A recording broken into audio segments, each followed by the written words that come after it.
बच्चों, आज मैं आपको एक मॉरल स्टोरी सुनाने वाली हूँ। Real life hero. आपने हीरो देखा है, लेकिन रियल लाइफ हीरो जिसको आपको कॉपी करना चाहिए, उनकी स्टोरी बताने जा रही हूँ। आपको पिक्चर दिख रहा है, कौन कौन जानता है ये कौन है? कौन बताएगा कौन है ये?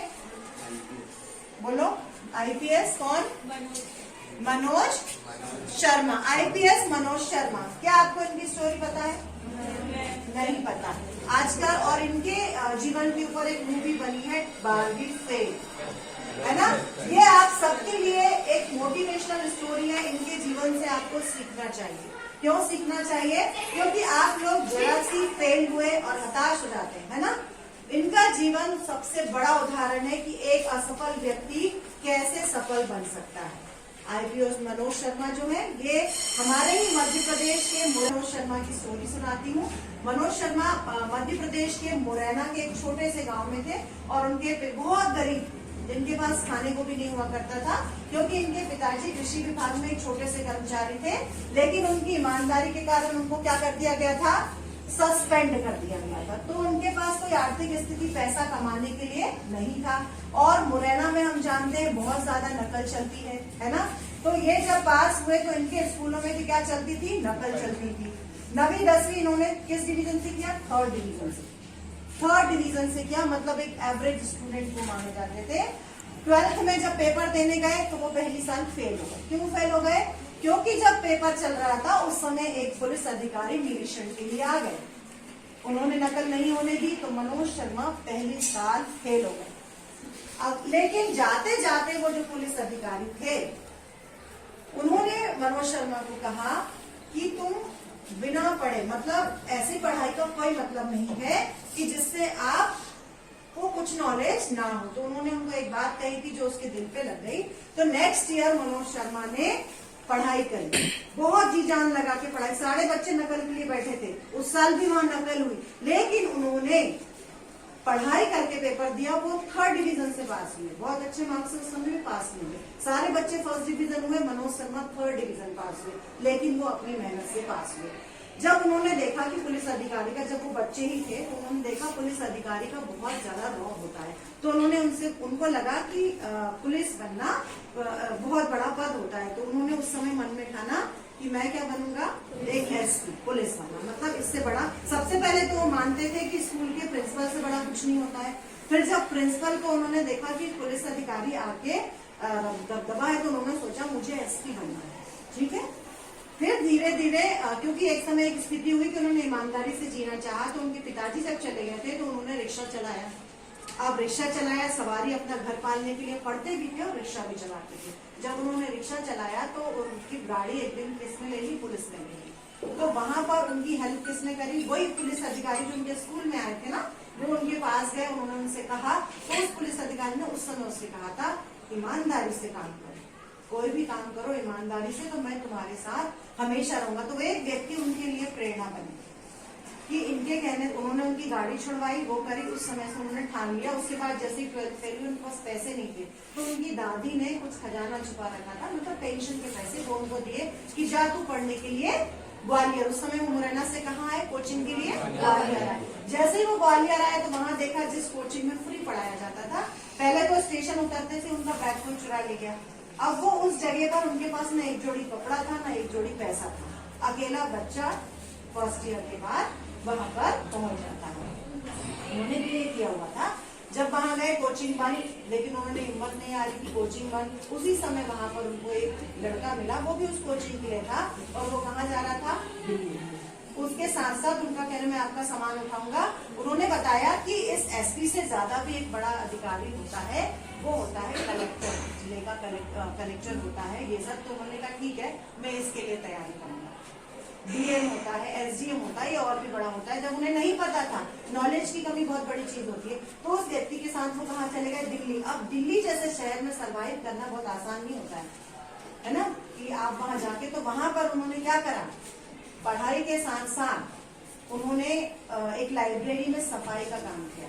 उन्होंने कुत्ते घुमाने तक का काम किया है, पार्ट टाइम। हम कहते हैं हमारे पेरेंट्स हमको देंगे जब हम कुछ करेंगे, नहीं, क्योंकि उन्हें पढ़ना, वो घर वापस नहीं गए, चोरी हो गया था पैसा, उन्होंने कहा नहीं, जाऊंगा तो मैं आईपीएस बन के ही अपने घर जाऊंगा, ऐसे अपने माँ बाप को अपना चेहरा नहीं दिखाऊंगा। वो नहीं गए अपने घर, उन्होंने वहां से कहाँ चले गए, वो दिल्ली चले गए। वहां पर उन्होंने लाइब्रेरी में सफाई की नौकरी करी, रात में दिन में वहाँ नौकरी करते थे, रात में पढ़ते थे। वो जो बच्चा पढ़ता था ना, उनके पास फीस भरने पैसे नहीं थे, तो वो एक जो दोस्त बना रखा था, उस दोस्त से नोट्स लेके तैयारी करते थे। उन्होंने आटा चक्की में काम किया, आटा चक्की वहीं बैठ के पढ़ते थे। लेकिन वो दोस्त, एक सर उनको ऐसे होते हैं ना, कई जगह बहुत से सर होते हैं जो बच्चों को पढ़ाते हैं, तो उन्होंने एक ऐसी जगह कोचिंग थी जहाँ फ्री में पढ़ाया जाता था, तो वो वहां पर उनके साथ पढ़ते थे, काम भी करते थे। ये नहीं छोड़ा, हम आजकल कहते हैं ना कि काम करना पड़ता है इसलिए हम नहीं पढ़ते, बट उन्होंने क्या किया, दोनों काम किए। फर्स्ट अटेम्प्ट में 141 दोनों काम किए। अगर हमारे अंदर कुछ जज्बा है तो हम सब कुछ कर सकते हैं, और आप भी कर सकते हो। 2 बार उन्होंने अटेम्प्ट किया, आईपीएस नहीं निकाला। उनके पास लास्ट अटेम्प्ट था यूपीएससी क्लियर करने का। उसी समय वहां एक हिमाचल की जो आज उनकी पत्नी है श्रद्धा, उनसे, और वो उनसे पहले आईपीएस बन गई। वो उसके साथ, वो दोनों एक साथ कोचिंग ज्वाइन करने के लिए आए थे। वो श्रद्धा ने उन्हें इतना मोटिवेट किया, वो दोनों की अच्छी दोस्ती थी, वो उसको पूरा सहयोग करती थी। उन्होंने इतना मोटिवेट किया कि तुम मेरे लिए क्या, वो जब इसने पढ़ना छोड़ दिया था, इच्छा छोड़ दी थी, तब उन्होंने कहा तुम मेरे लिए क्या कर सकते हो। उन्होंने कहा तुम मुझे हाँ कह दो तो मैं दुनिया जान बदल सकता हूँ। उसने कहा ठीक है, मैं तुम्हें हाँ करती हूँ, लेकिन तुम्हें, क्योंकि मैं बन गई हूँ तो तुम्हें भी आईपीएस ऑफिसर बनना है। तो उन्होंने ठान ली। वो जो लास्ट अटेम्प्ट था ना, जी जान लगा दी, और लास्ट अटेम्प्ट में 141वीं रैंक हासिल करी, यूपीएससी टॉपर बनी उस स्थिति में। तो और जब इंटरव्यू देने गए, उन्होंने परीक्षा निकाल ली, लेकिन जब इंटरव्यू देने गए तो वहां सबसे पहले उनसे पूछा गया, 12वीं फेल लिखा होता है ना जब हम इंटरव्यू देते हैं, तो वहां लिखा हुआ था 12th फेल। तो उन्होंने वहां छुपाया नहीं, बाहर जो व्यक्ति बैठा था उन्होंने कहा था बोलना मत कि तुम 12वीं फेल हो, लेकिन वहां जाकर उन्होंने क्या बोला, मैं 12वीं फेल हूँ। तो उन्होंने क्या, क्यों फेल हुए, उन्होंने पूरा रीजन, पूरा वृत्तांत बताया। तो सारे लोग कहने लगे अगर हम 12वीं फेल को आगे कर देंगे तो जमाना क्या कहेगा। लेकिन बाद में लोगों ने कहा कि ये उदाहरण है कि इसने ठाना, इसने करा। अगर हम इस व्यक्ति को पीछे छोड़ देंगे तो फिर कोई व्यक्ति आगे होने के लायक नहीं है। तो उन्होंने क्या करा, उसके बाद सिलेक्ट हुआ और यूपीएससी टॉपर आज है। और उनकी शादी, वही उनकी जो श्रद्धा, जो उनकी उस समय की साथी थी, आज वो उनकी पत्नी है, और आज एक बहुत ईमानदार व्यक्ति के रूप में वो एक आईपीएस ऑफिसर का जॉब करता है। तो ये आप सबके लिए प्रेरणा है कि सबसे पहले तो जीवन में असफलता, सब होते हैं 10th 12th में असफल। ये जरूरी नहीं है कि जो बच्चा 10वीं 12वीं में फेल हो गया वो जीवन में कुछ नहीं बन सकता, या आज आप कमजोर हो तो आप जीवन में कुछ नहीं बन सकते।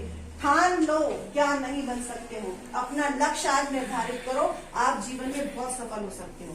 तो जब कभी स्टोरी देखो तो ऐसे लोगों की स्टोरी देखो जिन्होंने असफलता से सफलता पाई है। सफल व्यक्ति के तो सब उदाहरण देखते हैं, लेकिन किसको देखो, जब कभी जीवन में कभी असफलता के बाद निराशा छा जाए ना, तो ऐसी व्यक्तियों की स्टोरी देखो कि ये आपको कहां से कहां पहुंचा सकती है। तो इनका लाइफ सबसे बड़ा उदाहरण है कि मन में जज्बा हो, ठानने की क्षमता हो, हमारा लक्ष्य निर्धारित हो कि मुझे वहां जाना है, और उसके सामने कितनी भी कठिन परिस्थितियां आएंगी आप उसको दूर कर लोगे। लेकिन कौन, हम, क्या करना पड़ेगा, ठानना पड़ेगा। तो अभी आपका लक्ष्य एक छोटी सी परीक्षा है, 10वीं की परीक्षा है ना, तो ठान लो।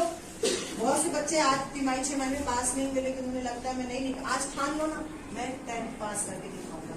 20 दिन है आपके पास, उस 20 दिन में मेहनत कर दो, कैसे भी आप अपना लक्ष्य पार करो। उसने करा ना, ठाना तो करा ना, मैं नकल नहीं करूंगा, मैं ईमानदारी से करूंगा, तो आप क्यों नहीं कर सकते, कर सकते हो। तो कैसी लगी है स्टोरी, कौन बताएगा मुझे क्या शिक्षा मिलती है और आपको क्या मिलता है। साक्षी बताओ क्या शिक्षा मिली, तो क्या सीखती हो इससे, आगे आके बताओ। जीवन में एक बार असफल हो जाए तो हमें हताश नहीं होना है और हमें रोज मोटिवेट होना है। और ऐसी कुछ स्टोरी है, मैम ने जैसे बताया, ये कहानी मैंने पहले भी सुनी थी, मुझे ये मूवी बहुत ही अच्छी लगी। और ये एमपी के ही थे, तो मैंने ये इंस्पिरेशन इनसे लिया कि हम कभी भी एक भी बार असफल हो जाए तो हमें हताश नहीं होना और निरंतर मेहनत करनी है। अगर हार भी गए हमें कुछ ना कुछ सीखने को मिलता है इस चीज से, क्योंकि असफलता ही सफलता की सीढ़ी है, एक एक चरण हम चढ़ते हैं। तो मैं अपने सारे बच्चों से यही आशा करती हूँ कि वो 10th में 100% रिजल्ट देंगे, है ना। अभी भी अगर किसी के मन में हो कि मैं ये नहीं